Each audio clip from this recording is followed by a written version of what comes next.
So I should probably sort of just preface things by saying that Lou Percival, the producer of ILMC, is probably the best qualified person to be speaking about this, but she's currently setting up for the next 4 days. She's asked me to sort of step in instead. In case anyone sort of doesn't know what ILMC is, what it's about, it's the International Live Music Conference, which is taking place. It starts in about half an hour and it runs until Sunday evening. It's an event that's been going for, this is the 28th edition, and it tends to pull together all the kind of live music industry professionals from around the world in about 60 countries, so predominantly promoters, festivals, venues, booking agents, artist managers, and associated sectors around that as well. We've been in this hotel for longer than I can remember, actually. I mean, a very long time. I think it's fair to say that our sort of environmental impact was pretty shocking for a long time in terms of the amount of sort of plastics and laminating we were using and the distinct sort of lack of recycling around ILMC.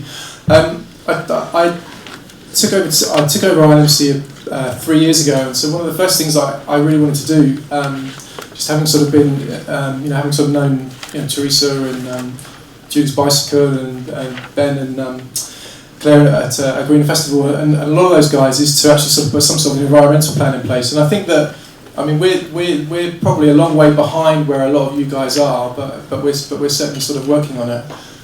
So I mean, last year was our sort of first year where we sort of minimised waste by evaluating office activities. We tried to minimise our energy use and carbon emissions through careful selection of power equipment. We promoted more efficient transport and travel. And we also worked with the Festival Wood Scheme, so that we introduced a voluntary kind of carbon offset donation for each delegate that registered, because bearing in mind that we've got people flying in from as far away as Australia, obviously I guess that's probably our sort of biggest carbon footprint is with our audience travel. So that was quite a big success last year. I think we planted sort of 400 trees or something on the Festival Wood Scheme, so raised about £2,000, and we've done the same thing this year as well. So I think we're seeing sort of similar numbers. Although I haven't actually checked it yet. But and then I suppose, I mean, being a conference in a sort of static venue, one of the other sort of biggest ways that we've looked to reduce our sort of wastage is by working with all the sort of sponsors and partners that we have who are bringing any kind of items for delegate bags or inserts or stands or whatever, and anything that's not actually given out actually at the event is actually now goes home with all of our partners, and we actually have introduced a sort of a fine for anybody that leaves anything behind that we then have to recycle as well. This year we're sort of taking tentative steps to measure our carbon footprint to then potentially be able to actually benchmark where we are as a conference. That involves working very closely with the Royal Garden Hotel. Obviously, I mean, it's about having quite a kind of a decent relationship with your partner venue, I think, for us. And so that's been something that we're hoping to get kind of results from afterwards, as well as running a delegate travel survey immediately after ILMC to try and work out not just where people have come from, but actually where they've been while they're in London and what their modes of transport were. So, I mean, there's sort of a few other things as well, really, but I mean, we're very much reliant on Carol at Julie's Bicycle, Green Festival guys, and a few of the sort of key people that we know to be able to advise us really as a conference. And as I said, I mean, we're by no means in kind of carbon neutral, but we're certainly taking kind of fairly concrete steps forward really in that regard.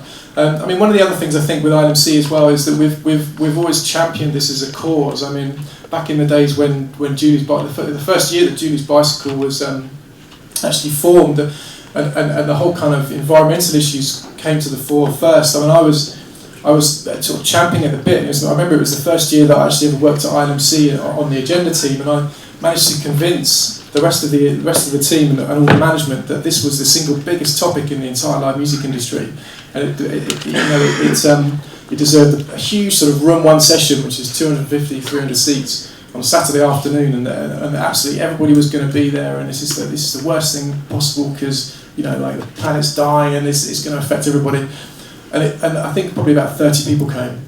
And it was a real wake-up call, and actually we tried lots of things over the years of trying to engage the live music industry in various different ways. And so the first sort of few years with Julie's Bicycle, we tried panels, then we tried kind of workshops on various different sort of aspects of environmental activity. And I think really, I mean, I personally see the role of ILMC as being a facilitator for events like this and for sessions during the rest of the conference that actually sort of bring people into this topic more. We have a workshop tomorrow afternoon that Claire and Chiara are running as well.